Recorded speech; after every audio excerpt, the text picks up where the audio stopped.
So I want to talk to you a little bit about flosses. Now, I love buying floss at an estate sale or garage sale. So I've got this whole big old sack of this, but I want to show you something. All right, so this one is a J&P Coats, and you may or may not care about this, but anyway, it says to use, pull the loose end. And so there's the loose end, so you just pull that out. And it says do not remove the bands, either one of them. This one is 12 cents.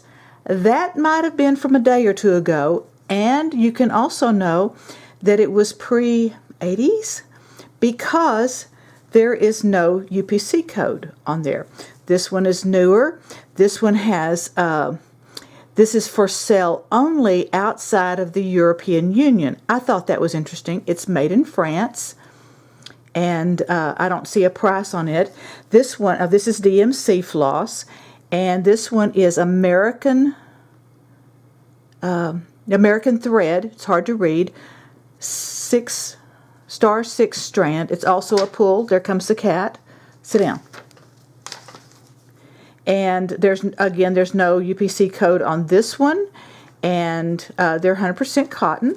This one is also an American thread, different time frame because the logo is a little bit different.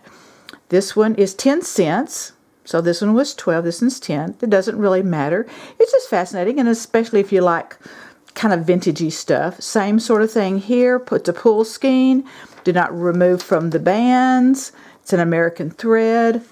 Same thing here. This is a DMC. This is an early DMC. This one's a DMC, but it's got the UPC code on it. This one has no UPC code. And it could have been with a kit, but more than likely not. And this is the little Stitching 101 that I did, and I will put the link in the description box below, and it's also above. There'll be a link for you to click on if you want to watch that, and where you can download the pattern. I'm calling this one Stitching 102, and so instead of having a 0, I'm going to put a little lazy daisy in there. So we're going to do couching stitches and bullion stitches and flying and feather stitching and leaf stitches and maybe a couple of other things. But anyway, and I'm not going to use out of my stash of vintage floss.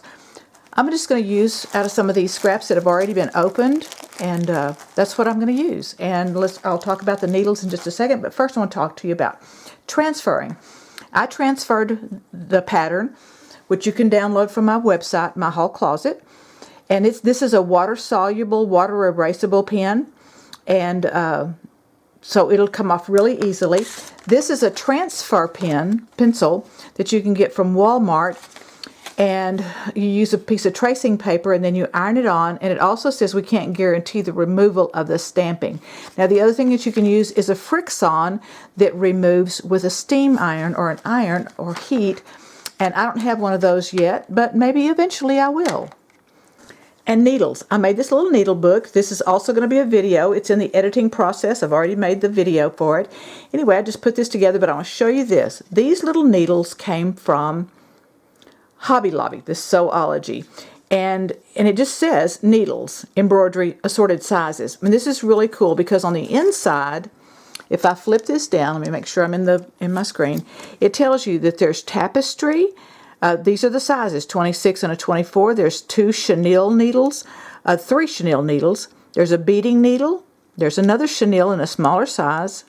Beading, chenille, chenille, chenille, embroidery, and embroidery. And so they're all just kind of lined up there. And I'll put a link for a PDF of a needle guide that I found online that's super cool. It's got like the sizes of the needles exactly and the shapes of the needles. That's pretty cool. I saw this trick online, so let me see if I can do it. And I've got along just probably as sharp. It's a sharp pointed. It's an embroidery needle. Got a larger eye to accommodate the floss. This is 6 strands of floss, just like it came off of this out of the skein. That's what that's called. So I'm just going to fold that in half. And normally I would lick it and just stick it through there, but I saw this and I thought, well, let me just see if I can do this, if I can catch all of those threads. Let's see. So I just folded it in half, fed it through the eye, There we go. Look at that. How about that? Maybe not easy peasy, but pretty easy. Now, let me show you the knot. Pointy end this way, the end of the thread back towards the eye of the needle, back on this way. And let's do 3 wraps just for grins. And hold on to that and push that needle through.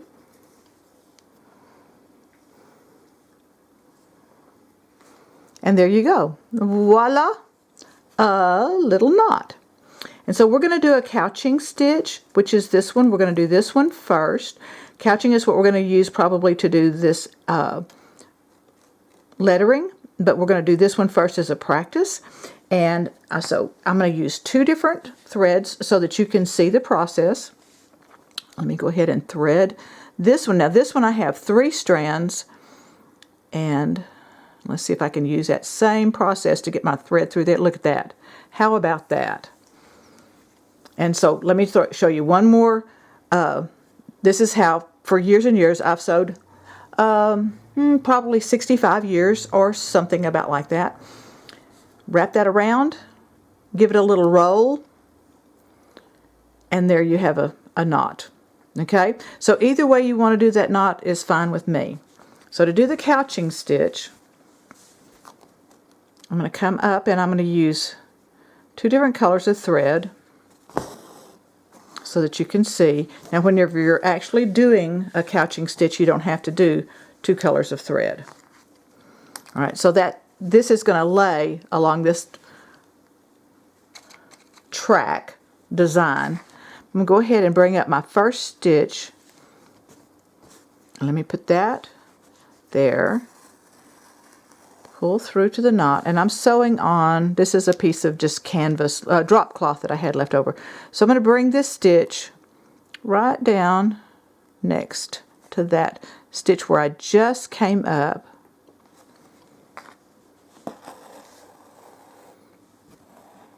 I probably have way too much thread. There we go. And so you can see that little bitty tiny stitch there that holds that in place. So we'll go ahead and find our next spot.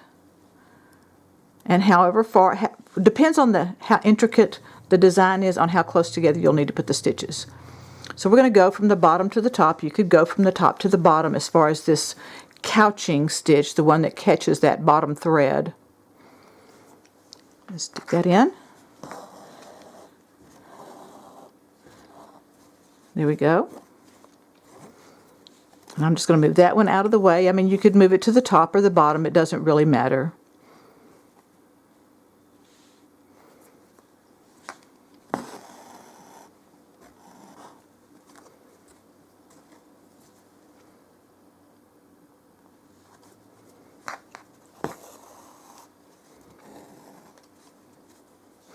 Let me get you around the curve, and then I'll finish this and come back. But let's do this again.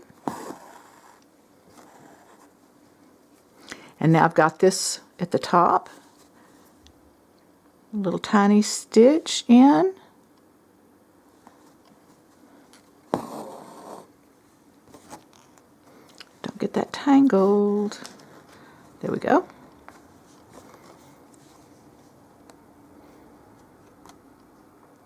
One more to get it to round out.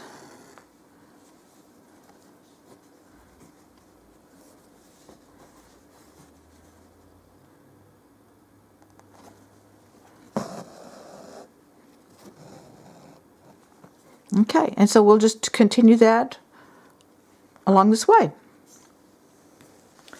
I'm at the end. It looks a little like a snake going down the road, but whatever. Anyway, so my green thread is already to the back of my hoop.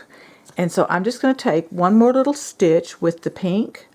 If I can get it untangled from the screw there. Just a little stitch. Put it to the back. There we go. Just like that. Turn this over. And I actually can just do like a little square knot. So what I'm going to do, pull this around there, and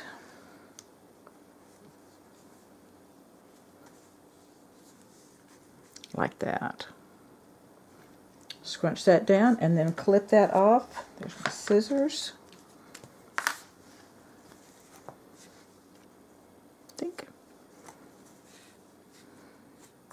Well, if I can get a hold of it, there we go.